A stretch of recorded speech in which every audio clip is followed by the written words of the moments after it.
Happy New Year and welcome back for another CottageCutz YouTube video tutorial. This is Marla and today I'm bringing you a little bit of sunshine in what might be an otherwise cold and dreary day in your neck of the woods using the CottageCutz greenhouse. Part of the Black Friday release were these beautiful plants, the garden flowers, which I used with the bicycle on a previous card. We also have the wildflowers. I'm showing you the difference in size. The garden flowers are sized much larger than the wildflowers, which some of these work really well with the greenhouse. We also have the greenhouse plants, which are sized perfectly for the greenhouse. We have the hanging plants. Now I'm also showing you that these are on tie rods. Usually when you see the CottageCutz dies, it's a solid plate. These ones are tie rods, which means you are going to need some snips to break them apart. So here I wanted to show you a little bit of scale. You can see the potted plants that come with the greenhouse, and then these are the hanging plants. Why am I showing you this? In case you decide that the hanging plants are something that you would like for the greenhouse, I just want to show you that they are going to be scaled a little bit larger. Not that you can't use them, just you probably won't want to use the greenhouse pots. But when you use the greenhouse plants, those are sized perfectly. These are my wire snips. I've had them for many, many years. Purchased them on Amazon, and I use them to cut the wires or tie rods in between each of the die pieces. So I'm making sure that I'm cutting out all of the center pieces that are in the windows. If I wanted to cut pieces of acetate for those windows and I had those plants inside, then I wouldn't be able to get that solid piece of acetate or vellum for my greenhouse, so I do want to make sure that I remove those. When I'm doing my cutting, I do try to cut as close to the garden house first, and then I go on each of the pieces and trim the pokey pieces of the tie rods out next. So here we have a piece of 4 1/4 by 5 1/2 inch piece of cardstock. I prefer to do ink blending, spraying, coloring, anything but using solid colored cardstock. It's very rare that I use solid colored cardstock when I'm using my CottageCutz dies. I just like to create my own look.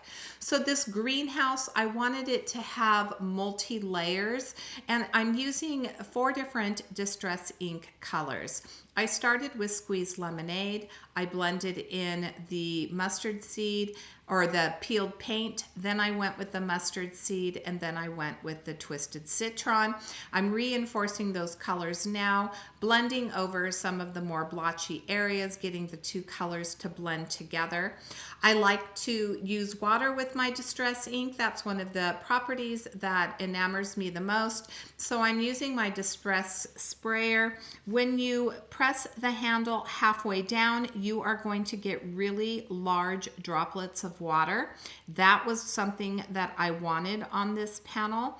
And then I'm going to flick some of the water on, just putting some of the water in my hand, flicking it onto the panel, and then I'll use my heat tool to dry it. Once I get my panel dry, I do want to splatter on some color, so I will use the peeled paint and a fan brush. You'll see just how fine the splatters are that I get with this fan brush.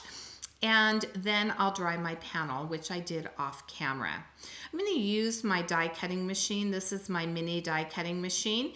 You can see that this greenhouse does not fully fit on a vertical A2 size panel or portrait style. So you do need to die cut it on the landscape side. And you can see now all of the pieces that came out of the center of this greenhouse. I am going to use that panel. Some of the pieces I will be cutting off screen, but I did use that same green panel. Here I'm cutting the doors. I thought I could leave the doors together, but because of the way that it cut, I want to use this piece of cardstock as much as possible. So I did break them apart by bending them. I'm running them through my die cutting machine. That's going to give me the 2 doors. In the upper left and right hand corners, I have room to off screen cut the transom that's going to go above those doors, and then there's a little area at the peak of the greenhouse.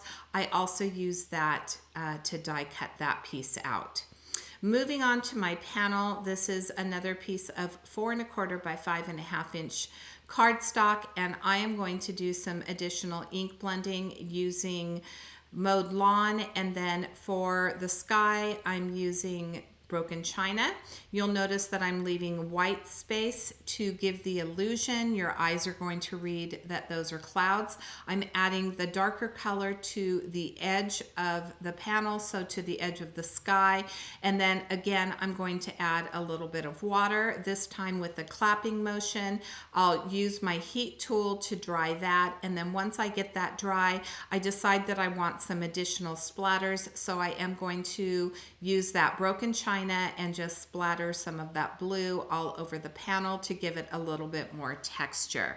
So moving back to the greenhouse, for that bottom area of the greenhouse where it has several different panels, I ended up just inking up the panels that came out a little bit more so that it would have darker and lighter areas on those panels. I did the same splattering so that I can inlay them back in. Now you can use it with or without those little pieces that came out. I chose to use it with them. I'm going to die cut, or not die cut, I'm going to glue this panel down right here, this little greenhouse, and I'm using my art glitter glue for that.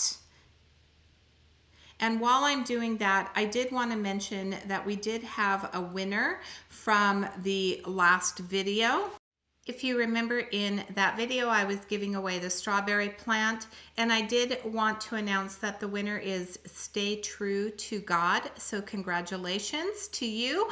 Your name is up on the screen. I will have my email linked in the description box below. Send me a message, let me know that you are the lucky winner, and I will make sure to get your information and get that die sent out to you. So thank you so much for participating over the holidays in our giveaways. We are so thankful for each and every one of you, and we hope that you will continue to follow us and continue to be inspired by the projects that we're creating here on the YouTube channel as well as on our blog. So I am starting to put some of the pieces together. I'm adding the 2 doors and the transom. Now here's where you're going to see the character in these pieces using the ink blending method and using those different colors. So one of my doors is a little bit more of the peeled paint, and the other door has a little bit more of the mustard seed and the squeezed lemonade. I just really love the character that ink blending with different colors adds to die cut pieces, especially when you have something as simple as this greenhouse. These are those inlaid pieces that I was telling you about. So I did darken up some of them, added a little bit more of the twisted citron to some of the others. That way the bottom has a little bit more of a variation, and it also stands out a little bit more against that mowed lawn. I'm going to start putting my plants on. You'll notice that I did put them together when I was ink blending my pots. For the reddish pots, I used Barn Door and a little bit of Vintage Photo. For the lighter terracotta pots, I used Rusty Hinge and Vintage Photo. So I got a couple different looks. For the watering can, I just used the Barn Door, and then when I was doing the lifting, because I did spritz all of these with a little bit of water, when I was doing the lifting, I had a little bit of color on my microfiber cloth, and so it added a little bit of that patina look to the watering can, which was kind of like a happy accident. So I'm going to add some of the larger plants that I used. These are from the Wildflowers. I did use the pots from the greenhouse plants, and then I just added some of the Wildflowers into those pots. I'm adding the larger ones to the bottom and the outside so that they fit perfectly and they look proportionate scale wise. I did use some of the greenhouse plants. Now I did use some flowers in some of my pots. This is from an older die. It's called Fence with Flower Garland that has these little tiny flowers in it. And I thought that we needed just a few flowers. You saw the tea sitting on my desk because it was a cold day. We actually had snow here in southern Nevada, which is rare. We've actually had it the last 2 years, and that is rare to have it 2 years in a row. So we did get a nice, where I live, there are a lot of mountains that surround me. So the mountains really were covered. We had a little bit in the backyard, a little bit of ice in the pool. So it got pretty darn cold here for winter. Now this greenhouse, it does have a die that cuts out several of the shelves, and one of the nice things that I appreciate about this is that you can build your plants as small or large as you like, which again is going to allow you to use those shelves in any area that you want to, that is going to fit your needs. So I've kind of staggered my shelves, just trying to give it a little bit more interest. For this shelf, I'm going to add the bird. Now the bird does come with the greenhouse die set, which I absolutely love, because you know you can't have a beautiful spring day with plants without having a bird in the picture. There was something about birds last year. I used them quite frequently. This little shovel does come with the greenhouse die. I'm going to add that on, and then we're going to add our sentiment. So I did use a sentiment from my stash. I auditioned quite a few, and because I had such a small area, I went with a simple hello. I'm going to use my Misty to stamp my sentiment. I'll use the archival ink in Vintage Photo. I will need to stamp it twice because this is the first time that I've used this stamp, and I did not prime it, so it has kind of a little bit of a whimsical look to it that I really felt worked well with our greenhouse. And once I get this stamped, that will complete my card for today. So I did add the panel that we ink blended with the sky and the grass onto an A2 landscape style card. Here's a look at that finished card. I want to thank you so much for joining me today. And until next time, I hope you have a fabulous day. Thanks so much for watching.